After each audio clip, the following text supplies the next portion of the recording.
Paul Hogan built a worldwide legacy from a single larger-than-life character, turning a rugged outback hero into a cultural phenomenon and himself into an international icon. To audiences, he was the embodiment of humor, confidence, and effortless charm.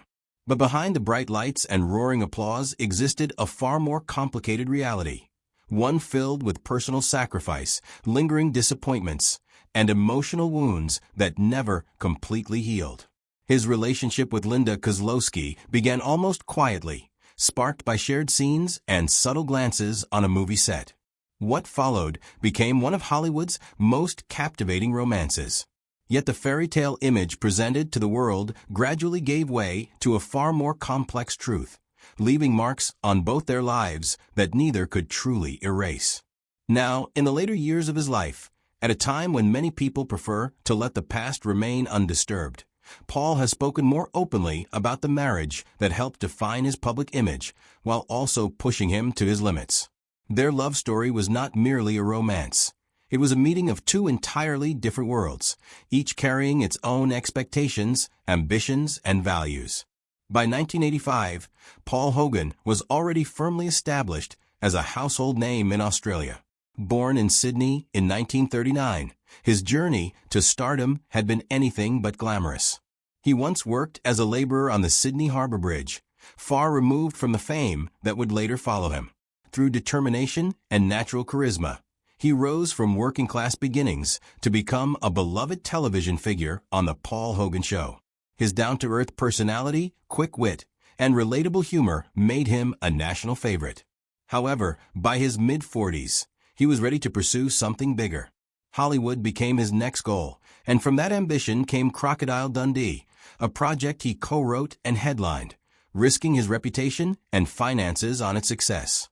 At the same time, thousands of miles away, Linda Kozlowski was carving out her own path. Born on July 7, 1958, in Fairfield, Connecticut, she had dedicated herself to the craft of acting from a young age. After graduating from the prestigious Juilliard drama program in 1981, she immersed herself in stage work. She performed in serious productions, including Death of a Salesman, appearing both on Broadway and later in the 1985 film adaptation. When she was cast as Sue Charlton, an American journalist traveling to Australia to profile a tough crocodile hunter in the outback, it felt like destiny. For Linda, this role was more than a job. It was the breakthrough she had been striving toward for years. When filming for Crocodile Dundee began, Paul was still married to his first wife, Nolene Edwards. They had married in 1958 and shared 5 children together. Their relationship had lasted decades and survived challenges, including a temporary separation in the early 1980s before reconciling. Yet something shifted during the production of the film. The chemistry between Paul and Linda was unmistakable. Crew members noticed the way they looked at each other, the ease in their playful exchanges, and how naturally their on-screen connection seemed to blur into real life. What began as scripted romance felt increasingly genuine. The film's release in 1986 changed everything. Crocodile Dundee became a global sensation, earning more than $300 million worldwide and transforming Paul into an international superstar. Linda, too, was lifted from relative obscurity into worldwide recognition. But as the film's success soared, so did the whispers surrounding their off-screen relationship. That same year, Paul filed for divorce from Nolene. By 1990, he and Linda were married. To fans, it was the ultimate romantic narrative, a love story born in the Australian wilderness. To those closer to them, it was clear that the situation was far more complicated than the public realized. When they exchanged vows in 1990, many believed they were witnessing a picture-perfect Hollywood union. Paul was 51 years old, a seasoned entertainer who had conquered the American box office against considerable odds. Linda was 32, glowing with the prestige of her Golden Globe nomination for Crocodile Dundee. Their on-screen romance had seamlessly evolved into real life, reinforcing the idea that they were destined to be together. During the early years of their marriage, Paul demonstrated his affection in grand, tangible ways. He built Linda a custom-designed mansion, a symbol of both his devotion and the fortune his career had generated. Professionally, they continued to collaborate, appearing together in films such as Almost an Angel and Crocodile Dundee 2. Their image as a glamorous and united couple only strengthened. In 1998, they welcomed their son, Chance, into the world. As Paul approached 60, he threw himself into fatherhood with energy and pride, while Linda dedicated herself to motherhood with the same focus she once gave to acting. Yet beneath the polished surface, differences were beginning to take root. Despite his global fame, Paul remained deeply traditional in his outlook. He envisioned a stable, home-centered life and believed that family should come before professional ambition. Linda, however, still carried the desire to explore her capabilities beyond the identity of being Paul Hogan's wife. After her final film appearance in Crocodile Dundee in Los Angeles in 2001, she became increasingly frustrated with the limited roles offered to her. She spoke openly about the shallow scripts she received, often confined to playing the romantic interest of a comedic male lead. The lack of seriousness and care in those projects left her disillusioned and even physically stressed, contributing to ulcers. Over time, Linda felt increasingly restricted within her marriage. Friends later described her as feeling trapped, as though her personal identity had slowly dissolved. Paul, meanwhile, believed he was fulfilling his role as a husband by providing financial stability and remaining loyal. He was not naturally expressive with emotional declarations. In his mind, commitment and security were proof enough of love. But as the years passed, the emotional distance between them widened. By the time Chance was old enough to attend school, it was clear that their visions for life were no longer aligned. By the early 2000s, the strain that had quietly simmered for years had become impossible to ignore. For over 2 decades, they had presented themselves as one of Hollywood's enduring couples. Behind closed doors, however, Linda had sacrificed her acting ambitions for domestic responsibilities. Initially, she embraced that choice. Eventually, she began to feel that in living within Paul's world, she had gradually lost her own. In October 2013, Linda took a step that stunned fans but surprised few within her inner circle. She filed for divorce in the Los Angeles Superior Court, citing irreconcilable differences. Though the phrase sounded impersonal, it represented years of emotional separation. At that time, Linda was 56 and Paul was 74. Their son Chance, just 15 years old, could sense the changes around him but was too young to fully grasp their weight. The legal proceedings progressed quickly, and by July 2014, the divorce was finalized. The settlement made clear how differently their futures would unfold.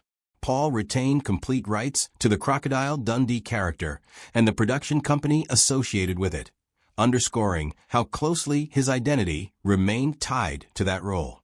Linda received a single payment of $6.25 million, without spousal support or continuing financial connections.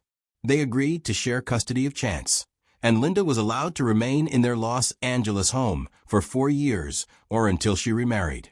For Linda, the divorce was less about resentment and more about rediscovery. In an interview with New Idea magazine, she explained that she had lived in Paul's shadow for many years and that it felt empowering to rediscover her own light. Her words reflected the exhaustion of someone who had given up personal aspirations only to realize that sacrifice alone could not guarantee happiness. Paul, though he described the separation as amicable, later admitted that the marriage had lost its vitality in its final years. Afterward, their lives moved in dramatically different directions. Linda embraced change and reinvention. Within a year of the split, she began dividing her time between Los Angeles and Morocco. There she met businessman Malay Hafid Baba. What started as professional collaboration in tourism gradually evolved into romance. Together, they launched Dream My Destiny, a Marrakesh-based company specializing in luxury tours and film location scouting. The venture symbolized her independence and allowed her to build something rooted in her own vision. She also proved to be an astute real estate investor. Using part of her $6.25 million settlement, she purchased multiple properties in Venice Beach, an area often nicknamed Silicon Beach because of its popularity with technology entrepreneurs. By renting out those homes, she expanded her wealth significantly. Neighbors described her as intelligent and strategic, noting that she transformed her settlement into millions more. Away from Hollywood and free from her former marriage, she found fulfillment through smart investments and personal freedom. Paul's life unfolded more quietly. Remaining in Los Angeles, he continued living in their former Venice beach home with Chance. Though still admired in Australia, his personal world grew smaller. In his 80s, he began experiencing muscle atrophy and chronic pain, diminishing the rugged presence that once defined him. In one interview, he admitted that despite having fame, fortune, and a wonderful wife at one point, he felt he had ultimately lost something most important. His challenges were not limited to health. Beginning in 2003, he faced a lengthy investigation by the Australian Taxation Office under Operation Wickenby, accused of diverting millions into offshore accounts. The inquiry lasted 7 years. In 2010, while attending his mother's funeral in Australia, he was served with a departure prohibition order that prevented him from leaving due to an alleged tax debt of 37.5 million Australian dollars.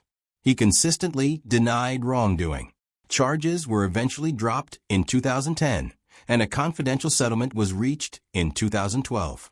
Still, the ordeal left a lasting mark on his public image. By 2022, his health struggles had intensified. He spoke openly about muscle wastage and chronic pain, acknowledging the realities of aging. Yet emotional pain seemed heavier than physical discomfort. Friends described him walking alone along Venice Beach, reflecting on memories of his life with Linda. The man who once symbolized fearless masculinity now faced vulnerability and regret. In 2025, more than 2 decades after their last collaboration, Paul and Linda reunited for Crocodile Dundee, the encore cut, which included a remastered 4K version of the original film and a documentary titled Crocodile Dundee, Lightning in a Bottle. For fans, it was nostalgic. For them, it was deeply personal. At 85, Paul appeared frail, but visibly emotional, standing beside her once again. Chance, now 26, acknowledged how meaningful it was to see his parents together professionally after years apart. The reunion, however, carried a bittersweet undertone. Linda had built a new life in Morocco, while Paul remained in Los Angeles, dealing with health concerns and worries about Chance's erratic behavior. He did not attempt to revive their romance. Instead, he spoke with quiet acceptance, admitting that he loved her deeply, but that love alone is sometimes not enough. In the closing chapter of his life, Paul Hogan has shifted from celebrating fame to confronting reflection. Though he introduced Mick Dundee to the world, in the solitude of his Venice Beach home, he remains a man contemplating lost time, unmet expectations, and a love he could not keep. Their story, filled with passion, sacrifice, triumph, and heartbreak, serves as a reminder that even the brightest romances can eventually fade.